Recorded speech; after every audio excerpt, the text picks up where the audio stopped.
Hey everyone, welcome back to the You're Not Finished podcast. My name is Brittany Franklin and I am the host of this podcast, and I am excited to bring another episode to you for season 2. As a reminder, You're Not Finished is a podcast that integrates mental health and the Christian faith. So I look forward to showing you all how faith and science express the importance of having a healthy mind, sharing my experiences, and providing helpful tips for maintaining positive mental health. For those of you who have been listening since last year, thank you so much for your continued support. And for those who are just tuning in, I hope today's topic will keep you listening.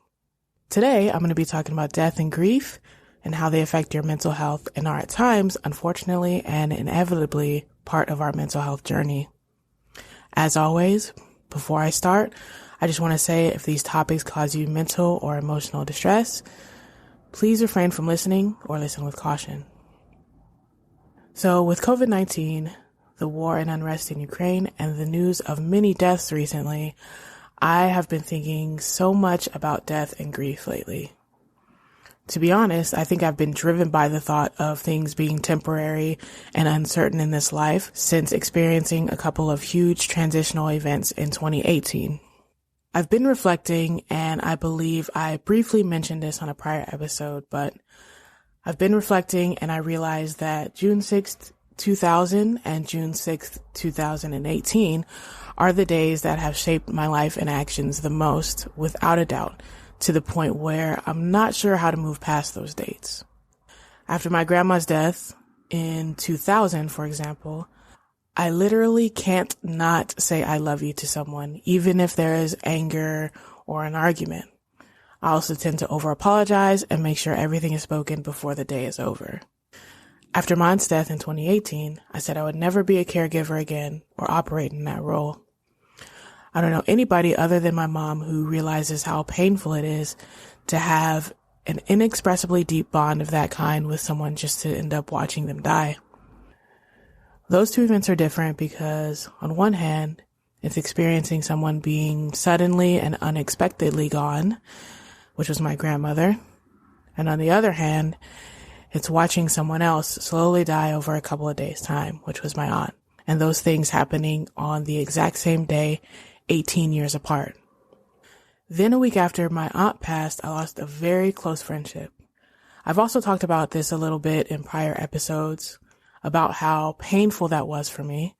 But to be honest, because that friendship loss happened so close to my aunt's death, I was preoccupied with grieving the death of my aunt. And I'm not sure I fully processed the end of that friendship, even though it's been almost 4 years.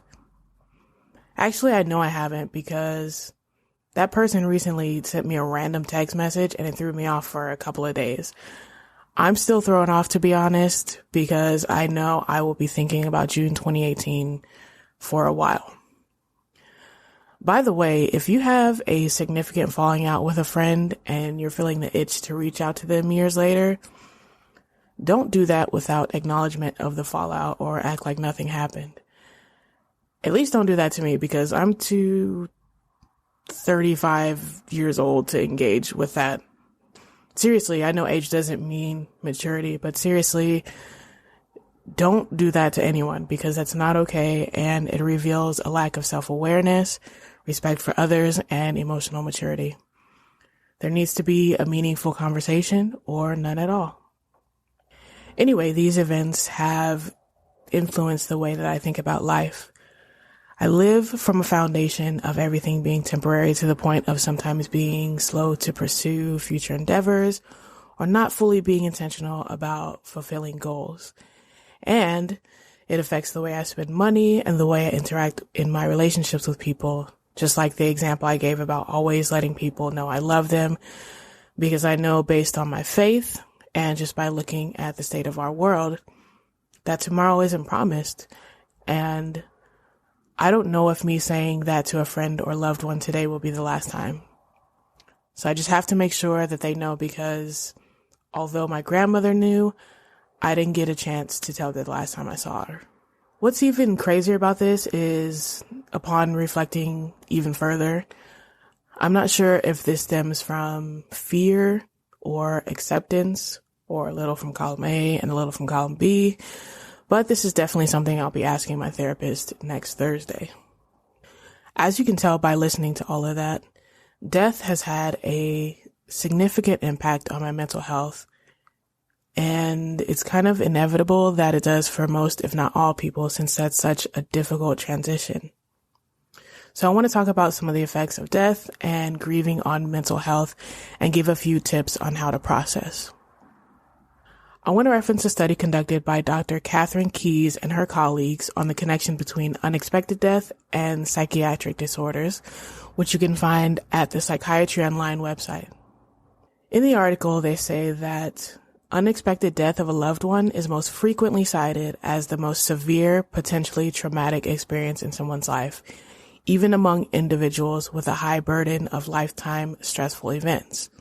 Unexpected death is associated with heightened vulnerability for onset of virtually all commonly occurring psychiatric disorders that were assessed. This heightened incidence risk is observable from childhood through late adulthood for major depression, PTSD, and panic disorder, and is particularly concentrated in older age groups for manic episode, phobias, and alcohol use disorders. According to Mental Health America, many people report physical symptoms that accompany grief, such as stomach pain, loss of appetite, intestinal upsets, sleep disturbances, and loss of energy. Of all of life's stresses, mourning can seriously test your natural defense systems.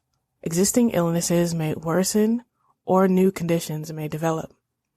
Profound emotional reactions may occur, and these reactions include anxiety attacks, chronic fatigue, depression, and thoughts of suicide. An obsession with the deceased is also a common reaction to death. We see many instances of loss and how it affects people expressed in the Bible as well. Jesus weeping due to Lazarus' death in John chapter 11, or we can reference 2 Samuel 12, which talks about David experiencing the loss of his son after he fell ill. 2 Samuel 12 verse 16 through 18 says, David therefore pleaded with God for the child, and David fasted and went in and laid all night on the ground. So the elders of his house arose and went to him to raise him up from the ground, but he would not, nor would he eat food with them. Then on the 7th day it came to pass that the child died, and the servants of David were afraid to tell him that the child was dead, for they said, Indeed, while the child was alive, we spoke to him, and he would not heed our voice. How can we tell him that the child is dead? He may do some harm. So obviously from those examples, you can see the profound effect that death and loss has had on people, and I'm sure you have experienced this yourself and can resonate.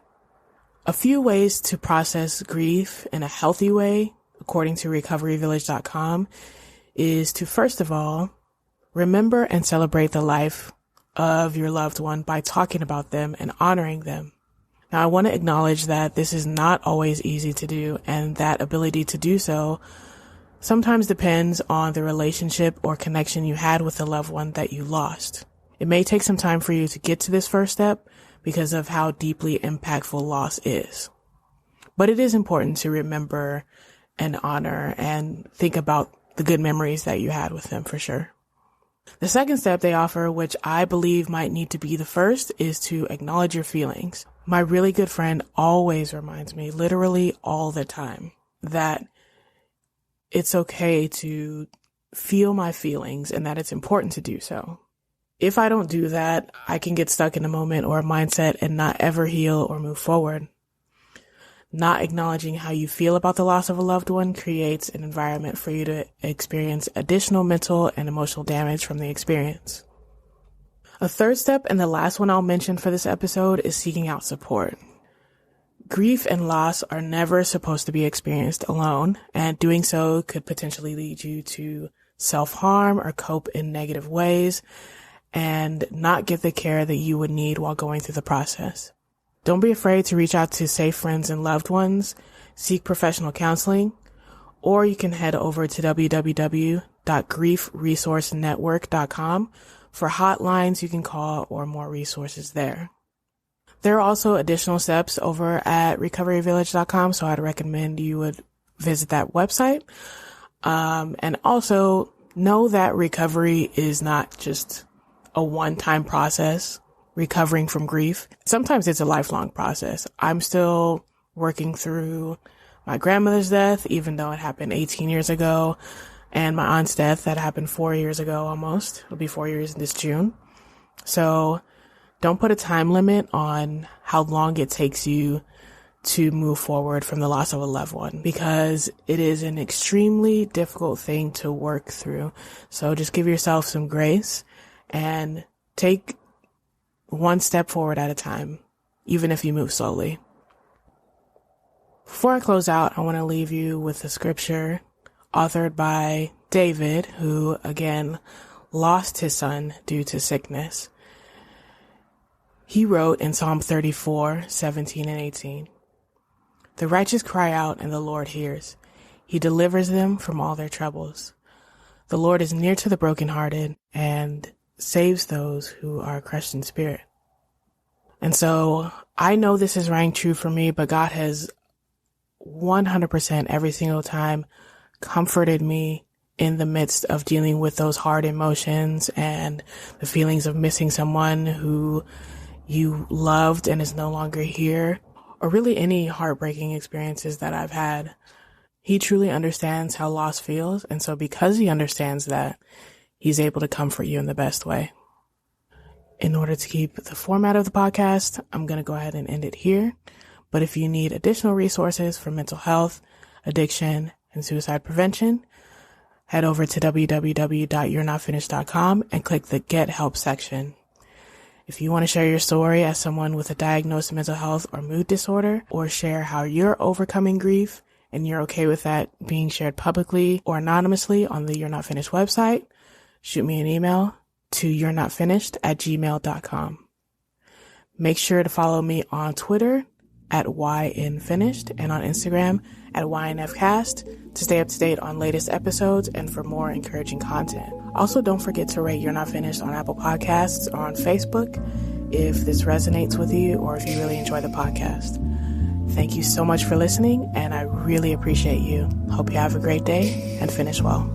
Bye.